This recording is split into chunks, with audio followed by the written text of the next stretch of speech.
Siguiendo con nuestros programas sobre la historia de la educación en nuestro país, nos referiremos hoy a la educación en el periodo virreinal. En la época colonial, la enseñanza tuvo dos objetivos fundamentales: formar buenos cristianos y formar buenos súbditos del poder español. En este sentido, fue determinante el papel que jugaron algunas órdenes religiosas, entre las que destacan nítidamente los jesuitas. Fueron 3 siglos de dominación española donde se impuso una educación elitista y excluyente.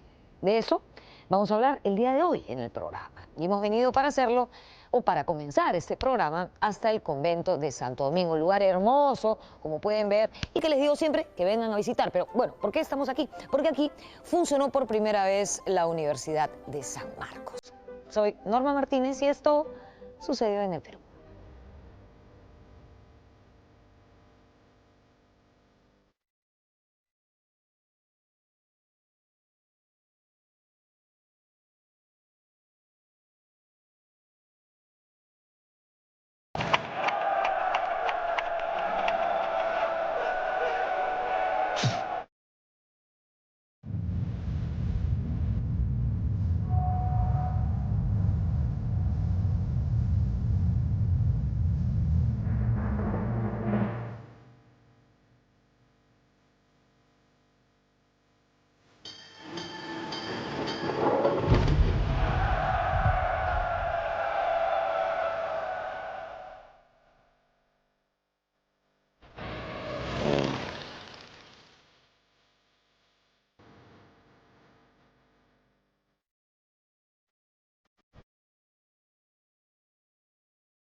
La educación colonial era para formar buenos cristianos y buenos súbditos del Imperio Español.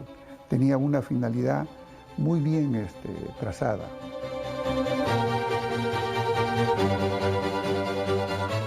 La educación también responde a esa sociedad jerárquica que inicialmente se pensó como República de Indios y República de Españoles.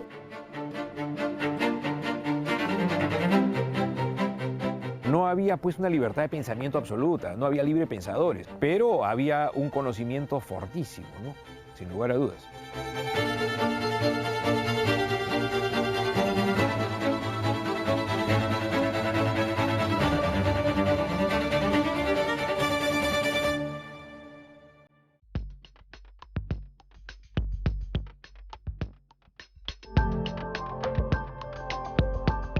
En el programa anterior, referido a la historia de la educación, nos enfocamos en el periodo prehispánico, sobre todo en el incanato. El día de hoy veremos la época colonial, desde la conquista hasta el fin del virreinato. Con la conquista del Tahuantinsuyo se derrumbó el estado inca. Fue un proceso rápido y violento, seguido por las guerras civiles entre los conquistadores. En ese agitado lapso, muchos conquistadores se interesaron en educar a sus hijos varones y mestizos nacidos en tierras americanas.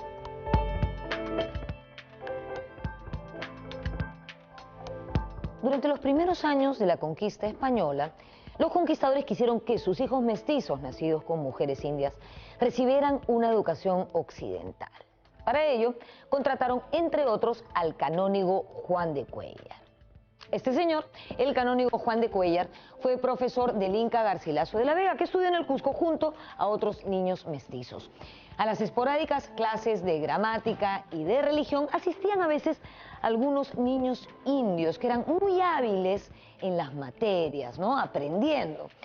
Se dice que Juan de Cuéllar, al ver a estos niños y sus habilidades, exclamaría algo así como: no saben cuánto lamento que estos niños no puedan estar en la Universidad de Salamanca.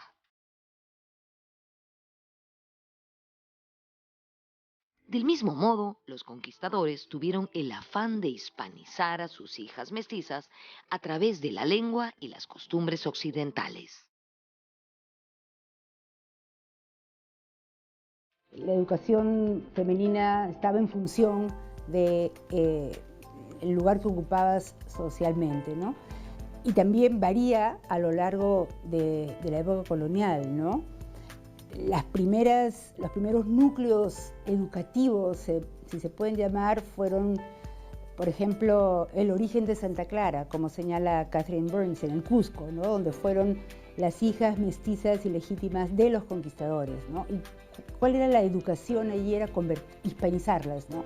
Convertir a las mestizas en españolas, ¿no? Entonces, enseñarles la forma de a comer comida española, a hablar el castellano, a rezar, ¿no? A vestirse como españolas, a tratarse como españolas. O sea, era un foco hispanizante, ¿no? Entonces, y era ahí se mezclaba quizá el aprendizaje tradicional, ¿no? Como parte de un mundo doméstico con una educación quizá más sistemática en términos de catecismo, aprender a leer y escribir, que también era signo de estatus.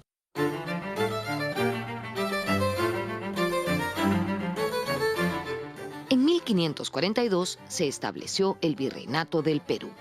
El sistema colonial encumbraba a españoles y criollos por encima de mestizos, indios y esclavos negros. La educación colonial estuvo restringida a la élite y uno de sus objetivos era formar funcionarios de administración colonial y sacerdotes.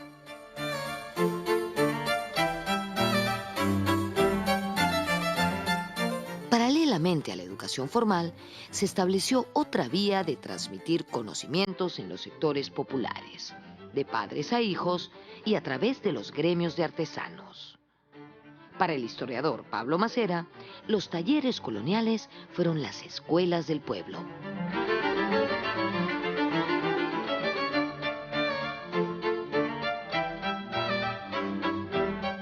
El Perú colonial es un tipo de sociedad en la cual el aprendizaje se da en función del mundo familiar, ¿no? De la familia como todavía unidad productiva, o donde los niños aprenden las tareas de los padres y las niñas, digamos, su modelo es la madre, ¿no? Entonces, el aprendizaje se da por esa vía, no por la difusión de la escuela.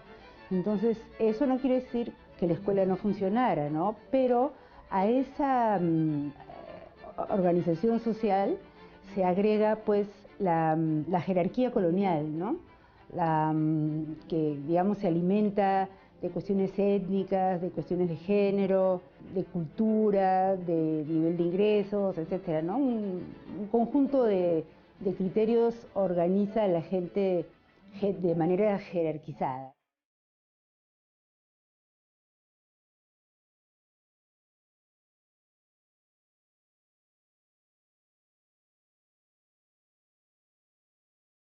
Según el historiador Manuel Burga, en el virreinato entre los siglos XVI y XVIII existieron dos tipos de escuelas.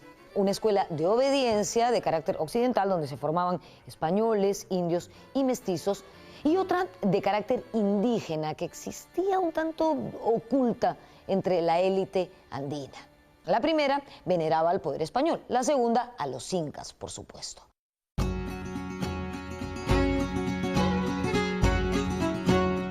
Así como la escuela occidental, que era manejada por las congregaciones religiosas, se sustentaba en la historia de Europa y de los reyes españoles, la otra historia se sustentaba en crónicas como la de Garcilaso, que relataba la historia de los incas. Entonces, había dos escuelas paralelas, y ese hecho de haber dos escuelas paralelas va a impedir que el Perú se constituya en una sola república, en una sola organización, en una sola sociedad, y que de alguna manera condujo a los conflictos de fines del siglo XVIII.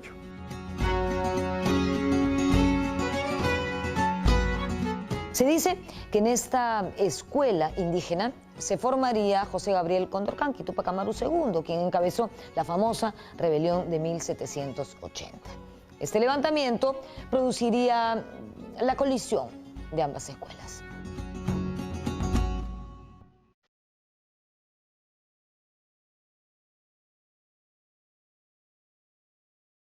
Por ser una educación fragmentada, condujo a la creación de una república indígena cada vez más orgánica y más sólida. Creo que esa enseñanza de la época colonial, ese error de la educación de la época colonial se debería suprimir en el Perú contemporáneo. Es decir, no crear muchas escuelas, ni crear dos escuelas, sino una sola escuela nacional. Una escuela donde los estudiantes, además de aprender, ¿no?, de instruirse, se eduquen en lo que es la ciudadanía peruana, ser ciudadano peruano. El método de enseñanza empleado por los profesores era el escolástico.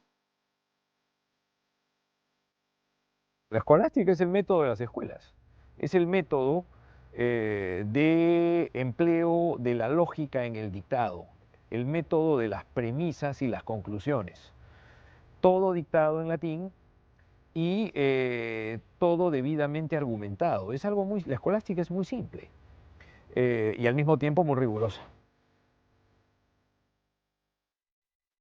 La escolástica era la filosofía de la época, que tenía una gran dosis de teología. Y la escolástica era como la epistemología de la educación, las verdades de la educación. Y la educación se desenvolvía en los colegios mayores y menores, controlada por las congregaciones religiosas.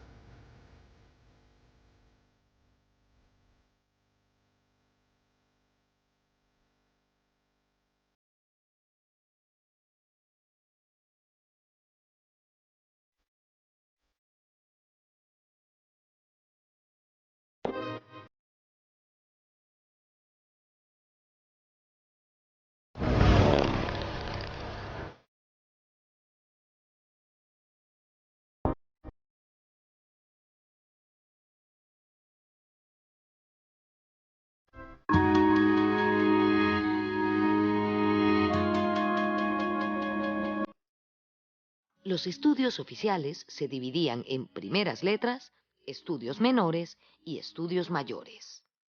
En las primeras letras se enseñaba lectura y escritura en castellano y doctrina católica. Se dictaba en los conventos y locales mantenidos por los cabildos. Los niños de la aristocracia, por lo general, tenían un tutor particular. En principio existían los colegios de primeras letras, donde se aprendía pues lo elemental, a leer, escribir, los rudimentos de las matemáticas, el catecismo, algo de música, oraciones fundamentales. Y esto entre los 4 y los 7 años.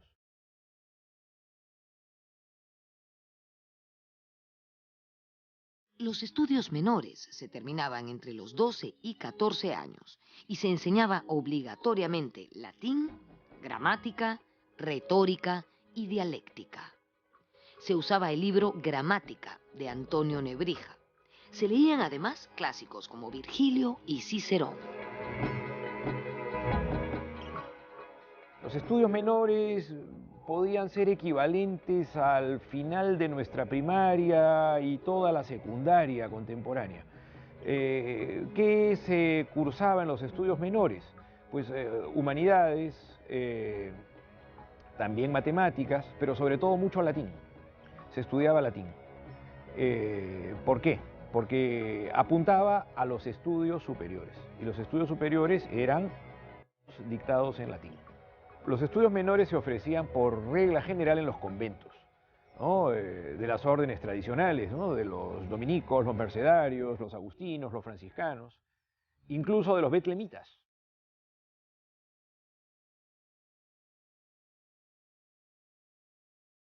Los profesores de los colegios, de las escuelas de latinidad y de los colegios mayores y menores, eran en su totalidad casi religiosos de las congregaciones religiosas, no tanto de la iglesia arzobispal, sino de las congregaciones, de las órdenes religiosas que estaban encargadas de la educación de los fieles. Y esa era una de las tareas muy importantes autorizadas por la corona, cómo educar a los niños y a los adolescentes en la palabra de Dios y en el respeto a la monarquía.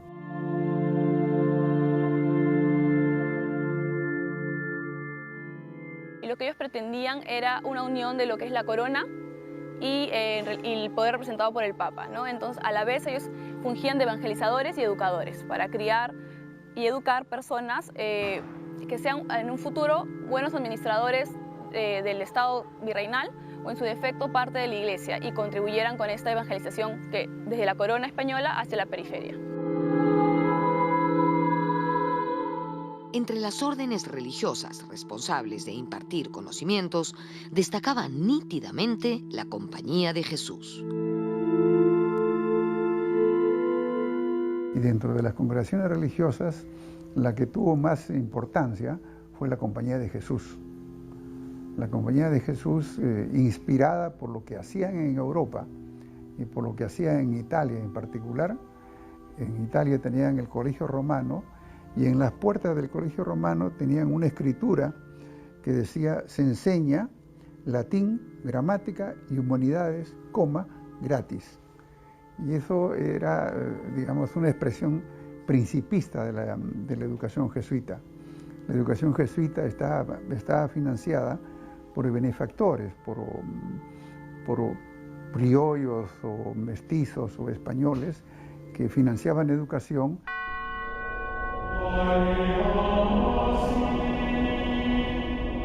La educación con los jesuitas en el Perú recibe un vuelco completo, puesto que estos son hombres, ya no son hombres solamente sacerdotes, son hombres universitarios, graduados en Alcalá o en Salamanca, en diversas universidades europeas de élite, que vienen con una formación diferente, en un contexto de reforma católica.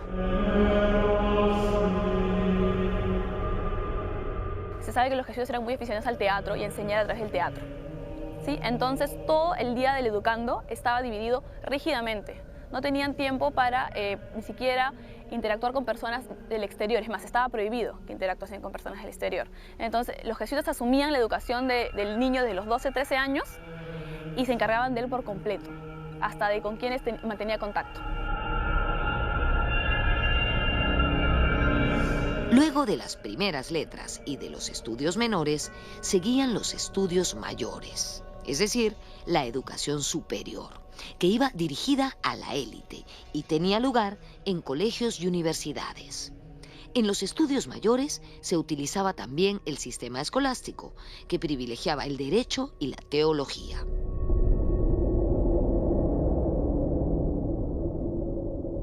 Las clases se dictaban en latín, con el sistema escolástico, el sistema de las escuelas, el sistema medieval.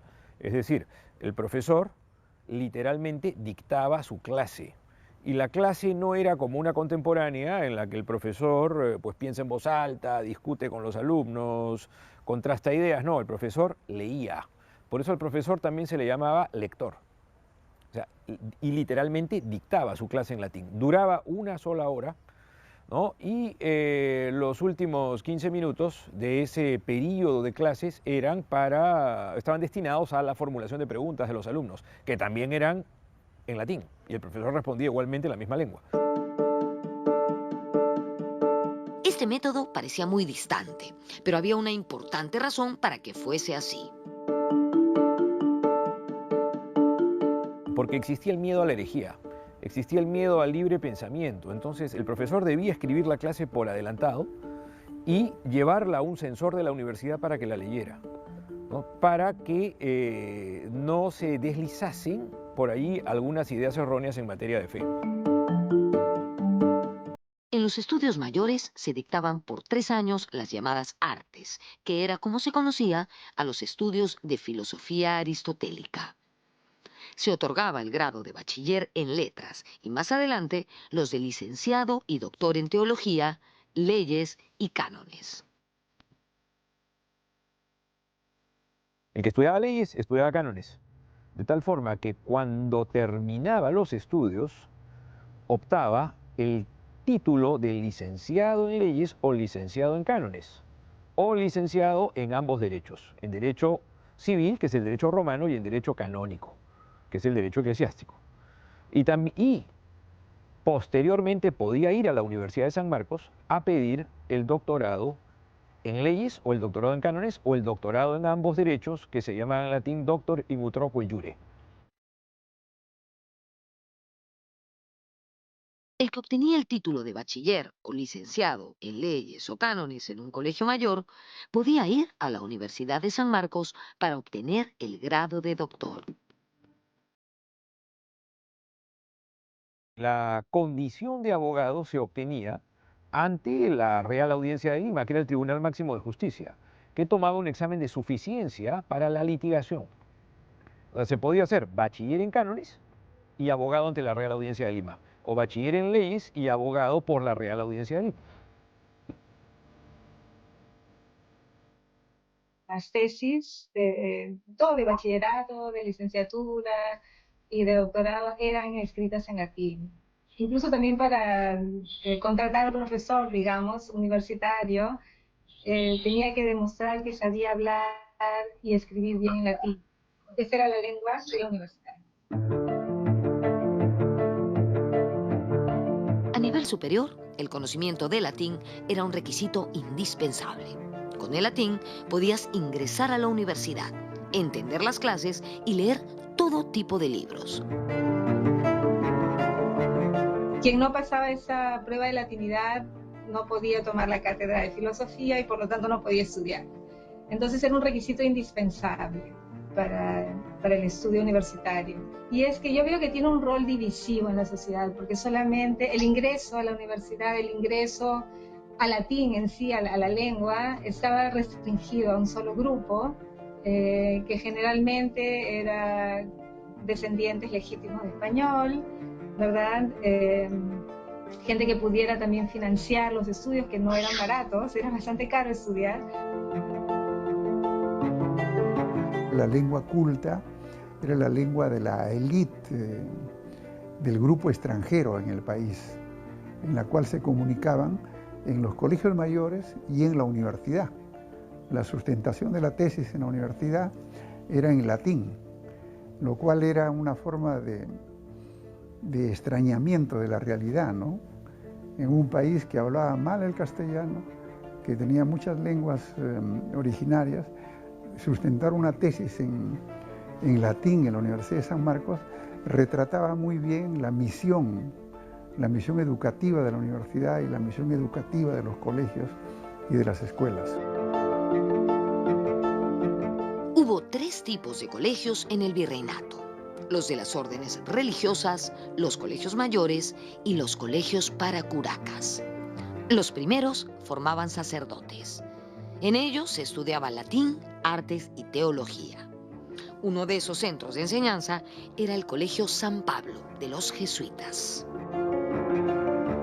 Los colegios mayores eran internados para los estudiantes de San Marcos. Allí repasaban con un tutor las lecciones de la universidad. Los principales colegios mayores eran el de San Felipe, San Marcos, San Martín y el Seminario de Santo Toribio. En el caso limeño, no se estudiaba necesariamente en la Universidad de San Marcos, sino en colegios mayores, que venían a ser una suerte de pequeñas universidades. Había toda una red de colegios mayores, todos sometidos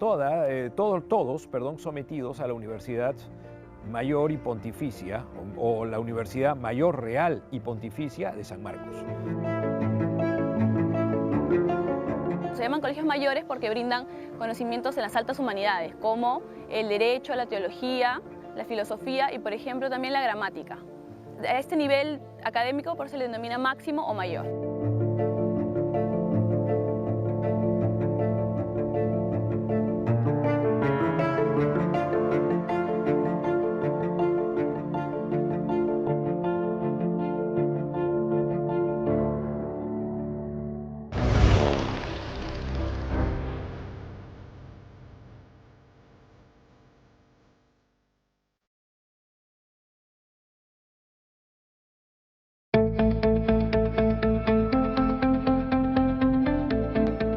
Las mujeres estaban al margen del sistema educativo formal. Su instrucción estaba vinculada a los conventos, al ámbito familiar y, en algunos casos, a profesores o tutores particulares. Estamos hablando a partir del siglo XVI hasta bien entrado el siglo XVIII. Además, las mujeres de élite que tenían el dinero para costearlo, lo que hacían era recurrir a tutores privados en sus casas, pero no asistían a un colegio porque los colegios solamente eran para hombres, hombres que tuviesen los medios, y además había una idea de separar hombres de mujeres muy fuerte. En los conventos se reproducían las jerarquías sociales, distinguiendo a las mujeres por su origen étnico y económico. Digamos, no es que las esclavas, las donadas, las monjas de velo blanco, las monjas de velo negro, que eran las más las superiores, las de más poder, ¿no? Las de más autonomía, las de más prestigio, pudieran, no era que se sentaban juntas a comer, a alimentarse, ¿no? Sino que cada una se preservaba su celda y su espacio jerárquico, ¿no? Hay una presión, como dicen algunos historiadores, sobre los conventos y los monasterios, una presión femenina para ingresar en determinados siglos, sobre todo en el XVII, pero no necesariamente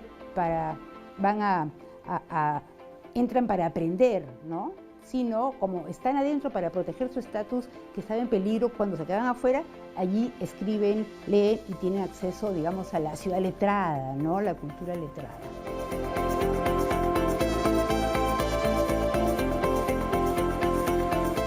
Hablando de las mujeres tenían lo que se llamaba casas de recogimiento. ¿Sí? En estas casas de recogimiento, aparte de enseñarles a ser buenas cristianas y algunas labores, también se les enseñaba, por ejemplo, a leer y escribir. Solamente la educación en primeras letras. No llegaba a un colegio máximo o a obtener un grado en la universidad. Solamente lo mínimo indispensable para poder desenvolverse en la sociedad colonial.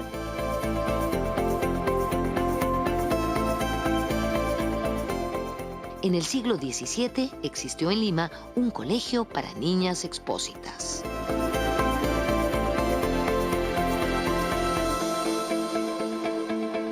Hay una experiencia interesante que es el Colegio de Niñas de Santa Cruz de Atocha, ¿no?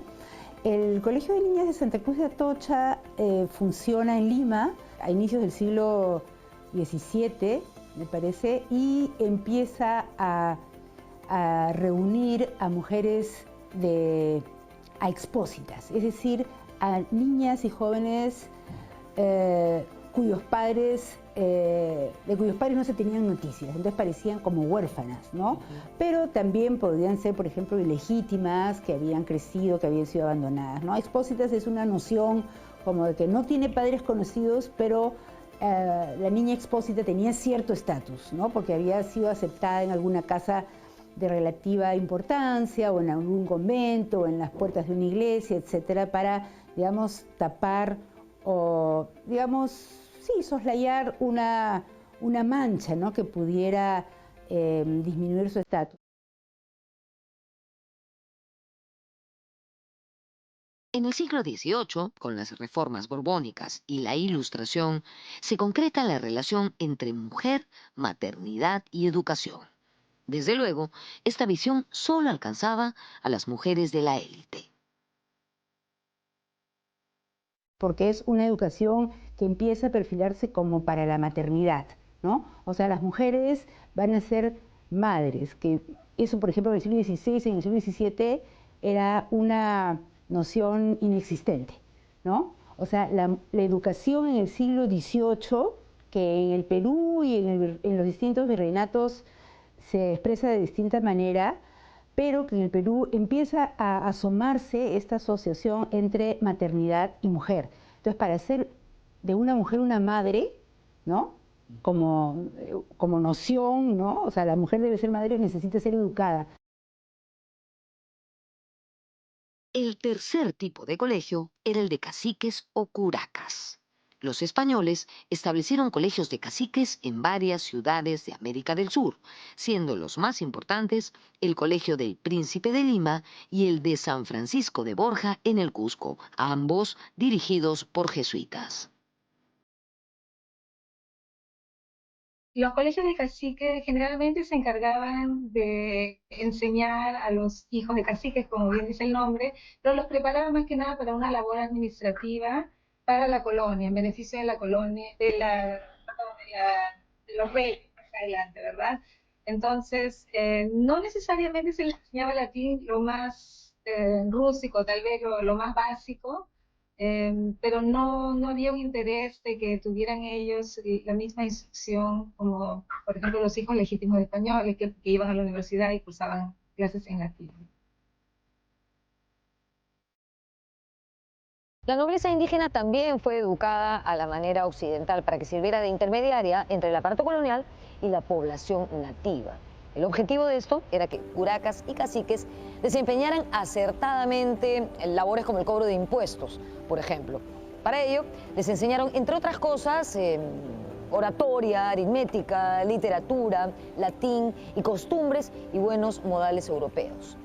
Esta formación nunca fue discriminatoria y eso explicaría la medida de las autoridades virreinales de colocar en la mesa de los niños caciques maíz tostado y papas para que no perdiesen la costumbre de comerlos cuando volviesen a sus pueblos. Se educaban los hijos de los caciques de la élite indígena que venía de las diversas provincias de cada uno de los corregimientos y que eran educados para regresar a sus cacicazgos y, digamos, dirigir correctamente desde una perspectiva diferente del virreinato a sus propias poblaciones. Hay casos importantes, como el caso mismo de Túpac Amaru, que probablemente estuvo en el Colegio San Borja. Y hay muchos otros casos en el Colegio del Príncipe de Lima, que fueron hijos de caciques del Arzobispado de Lima, educados en Lima para gobernar a sus poblaciones, pero que resultaron también jugando roles políticos importantes contra la explotación.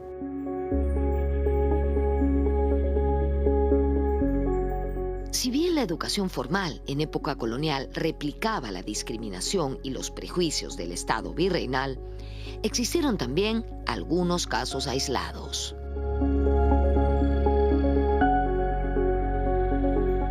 Se conoce que la población esclava negra no tenía acceso a la educación. ¿Sí? Sin embargo, se conocen algunos datos para el Colegio Máximo de San Pablo que los jesuitas organizaron un tipo de colegio o escuela de primeras letras para educarlos. ¿Sí? Al mismo tiempo se conoce que en las haciendas jesuitas alrededor de Lima también se les enseñaba lo básico. A través de la religión se les enseñaba, por ejemplo, a leer, no mucho a escribir, pero sí a leer y a expresarse correctamente, a través de una tarea evangelizadora, por supuesto.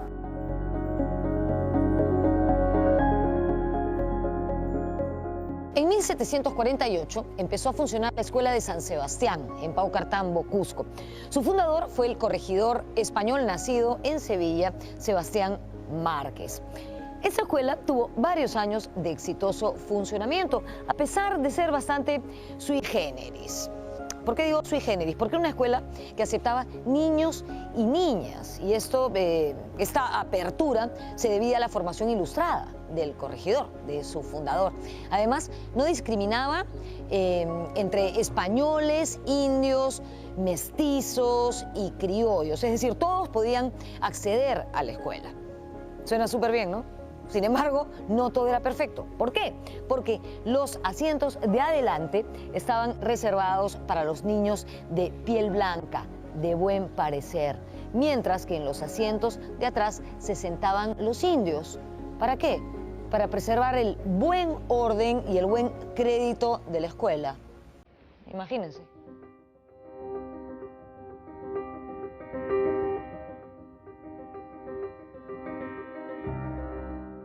Sebastián Márquez Escudero, un corregidor español, con un testamento por el cual dejaba gran parte de los ingresos de sus 7 años como corregidor de Paucartambo destinados a la creación de una escuela en la ciudad.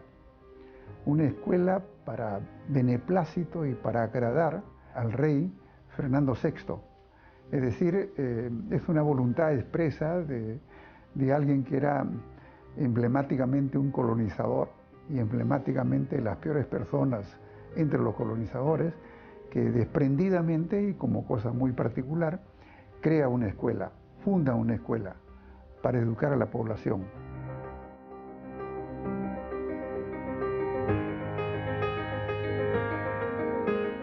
Sebastián Escudero era un corregidor con ideas ilustradas. Su proyecto de colegio era único, no distinguía por grupos étnicos ni por sexo.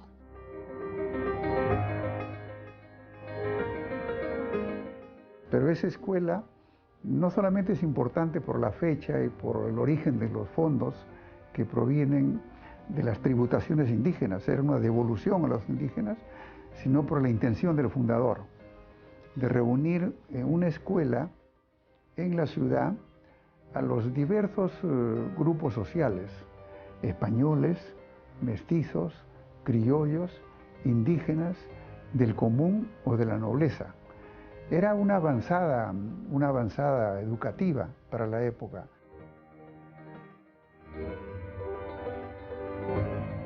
De esa época también tenemos una propuesta educativa sugerente, escrita en un texto llamado Instrucción de la Lengua Latina, publicado en Lima en 1759. Su autor, Esteban de Orellana, proponía en él una reforma del método en que se enseñaba latín a los niños. Estoy trabajando en una gramática latina que se escribió en el siglo XVIII en el Perú, y justamente este señor, Esteban de Orellana es su nombre, escribe esta gramática para niños, y me refiero a niños entre 7 y 8 años que empiezan a estudiar el latín, y él piensa que el método habría que cambiarlo, porque hasta ese momento la manera de enseñanza era memorización, memorización y más memorización de las reglas, y también era composición. Y él dice, no, eso hay que cambiarlo, número uno. Y el idioma en que impartían esas clases también era en latín, o sea, enseñaban gramática latina en latín. Para los niños totalmente difícil.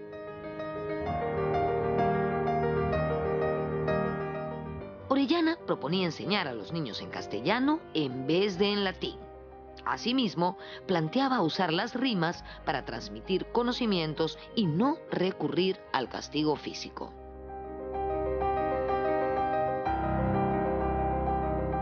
Siempre asociaban la enseñanza de latín con castigos. Los castigaban, en ese tiempo se usaba todavía el castigo corporal para los niños, entonces él dice, no, la persona que no tenga paciencia con los niños no debería ser el profesor. Lo interesante también de esta obra es que él tiene versos, o sea, explica la gramática en versos que riman. Según dice él, estos versos fueron escritos por el ciego de la Merced. Entonces es muy interesante también que la manera en cómo presenta esta información para los niños es más entendible, incluso si rima es más fácil memorizar. Entonces él piensa que esa es la manera indicada de enseñar.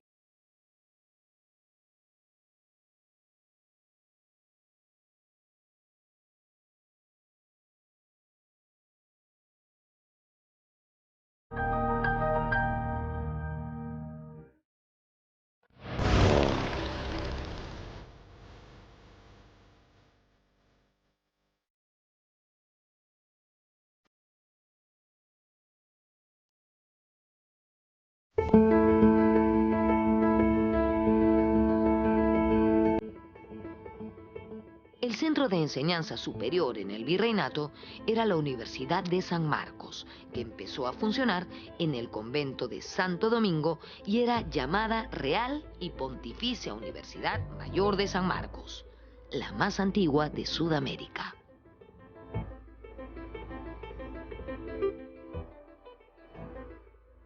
La educación superior, que está representada en San Marcos, se inicia con una Real Provisión Española en 1551 y fue a iniciativa del provincial de la Orden Dominica.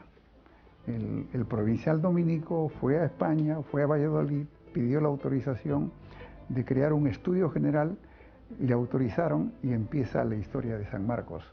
Como estudio general, un periodo considerable, y después comienzan a llamarle universidad.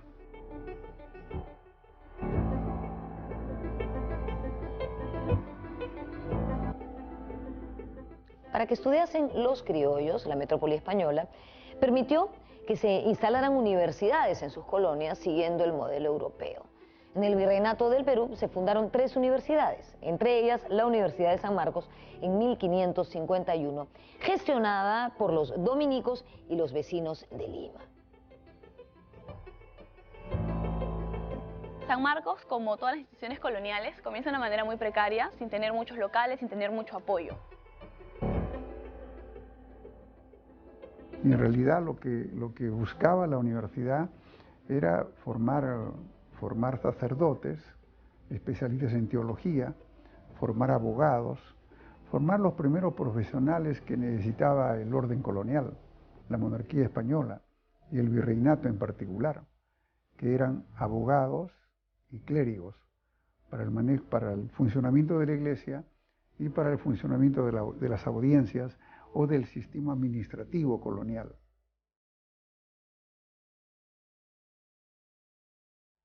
A partir del gobierno del virrey Toledo, en 1573, San Marcos, por el azar de las circunstancias, bueno, es incorporada al sistema colonial, virreinal, y el virrey se convierte en el canciller de la universidad.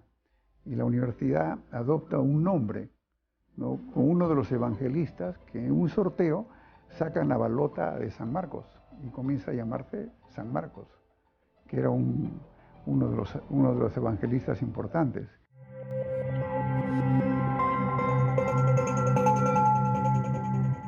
En una primera etapa, en San Marcos se dictaba una cátedra de quechua para favorecer la evangelización de los indios. Como consecuencia de la presencia inicial de los dominicos y de la filosofía de Bartolomé de las Casas, los dominicos estudiaron las lenguas originarias, porque se preguntaron cómo catequizar a los indígenas que hablan otras lenguas, hablando sus lenguas, que fue la característica de la colonia española, del imperio español, hablar la lengua del colonizado, a diferencia de otros colonialismos de la época. Y asimismo, con la expulsión recibe mucha donación de libros, mucha donación de locales, y queda como la única institución peruana, virreinal, que tiene este grave prestigio y poder. ¿Sí? Cuando llegan las diversas órdenes, ninguna decide discutirle su lugar dentro de la educación, solamente los jesuitas, que tienen un breve problema en el siglo XVI con la institución.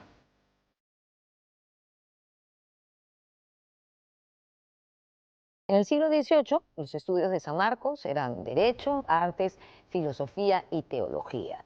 También Matemáticas y Física. Además, existía la Cátedra de Medicina, que a principios del siglo XIX se convirtió en la Escuela de Medicina de San Fernando.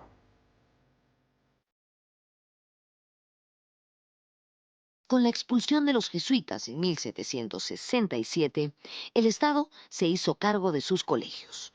Una prestigiosa institución educativa que derivó de la compañía fue el Colegio Mayor Real Convictorio de San Carlos. El Convictorio de San Carlos es una de las instituciones coloniales más emblemáticas. Su antecedente comienza con la Compañía de Jesús. Luego de la expulsión de esta, en 1767, pasa a poder del virrey Amat y su administración. El virrey Amat le pone mucho esfuerzo y mucho ahínco a reformarlo y modernizarlo. A mediados del siglo XVIII, el rey Carlos III ordenó la creación del Convictorio de San Carlos. Esta medida sintonizaba con el despotismo ilustrado de la corte española. El Convictorio de San Carlos tuvo como rector a Toribio Rodríguez de Mendoza, quien dirigió una renovación de métodos y materias. Esta renovación significó una especie de, ¿cómo podríamos decir?, de contrapeso al conservadurismo de varios profesores de la Universidad de San Marcos. Para el siglo XVIII ya las humanidades están quedando un poco rezagadas y se toma un poco más de conciencia de estas ciencias prácticas, ¿sí?, como la matemática, la astronomía, la biología, las ciencias en general, las que conocemos ahora como ciencias puras. Y las humanidades van quedando de lado. El Convictorio de San Carlos recibe incluso donaciones de libros y locales de los antiguos colegios de los expulsados de la Compañía de Jesús.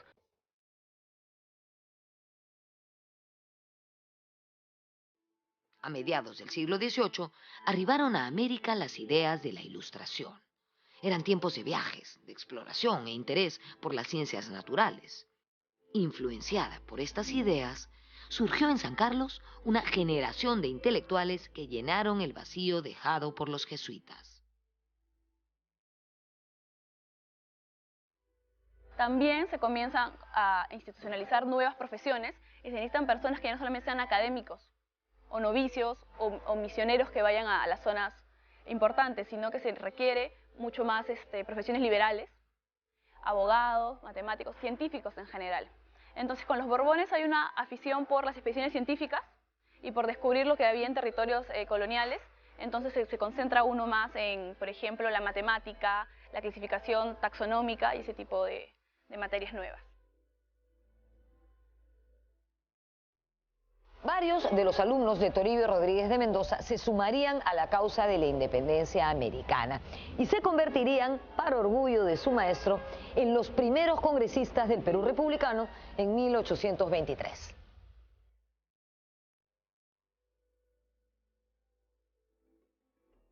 Fue, digamos, la cuna, el lugar donde discutieron las nuevas ideas de la independencia, y donde estuvieron Toribio Rodríguez de Mendoza, Hipólito Unanue y compañía, con alumnos destacados que después van a participar en la independencia. José Faustino Sánchez Carrión fue uno de los, digamos, los que van a participar como políticos en la independencia.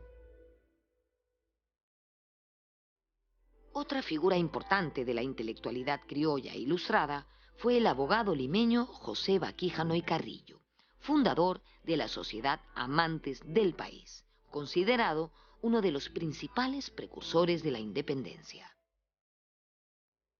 El criollo más importante intelectualmente del último cuarto del siglo XVIII. Él fue el que dio el discurso en el elogio a Jáuregui en 1783 y fue el que reclamó de alguna manera, de manera indirecta, de manera subliminal, el maltrato dado en la muerte a Túpac Amaru.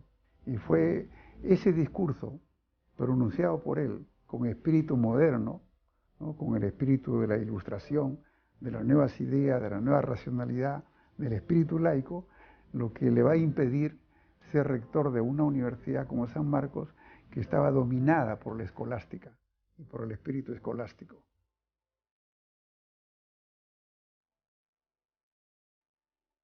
En el campo estrictamente educativo, a inicios del siglo XIX, destacó la figura de Miguel de Izaguirre, residente en Perú, pero nacido en Chile.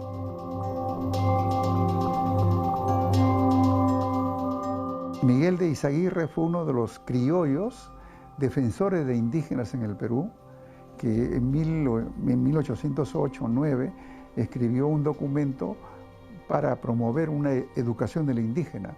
Y es uno de los creadores, impulsores, promotores de la Escuela de Primeras Letras. La Escuela de Primeras Letras era donde uno iba a aprender a leer, a escribir, a multiplicar y a sumar. Y esas escuelas de primeras letras se comienzan a fundar en todos los pueblos pequeños, paralelamente a las parroquias, pero lejos de las parroquias. Miguel de Izaguirre se preocupó por la educación de los indígenas del virreinato peruano. Con ideas ilustradas vanguardistas, fue uno de los promotores de la formación laica en el Perú. Esas escuelas de primeras letras van a enseñar no solamente a ser súbditos, sino a ser ciudadanos. De alguna manera estas escuelas, estas escuelitas, van a realizar el ideal que más tarde traerá Simón Rodríguez, el maestro de Bolívar, de tener como libro en la escuela no la Biblia, no el catecismo, sino la naturaleza del entorno, que era una abstracción. La naturaleza era descubrir su entorno y que la escuela le permita a las personas descubrir su país, descubrir su región.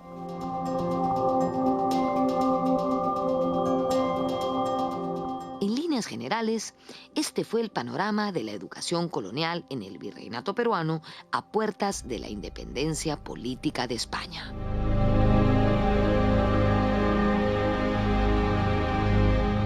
pesar de su fuerte carga religiosa, la educación en el virreinato sí experimentó una evolución. Basta decir que la transmisión de conocimientos entre las élites ilustradas provocó una conciencia emancipadora que se vio reflejada claramente en el proceso de independencia. Espero que hayan disfrutado de este programa. Nos vemos en la próxima.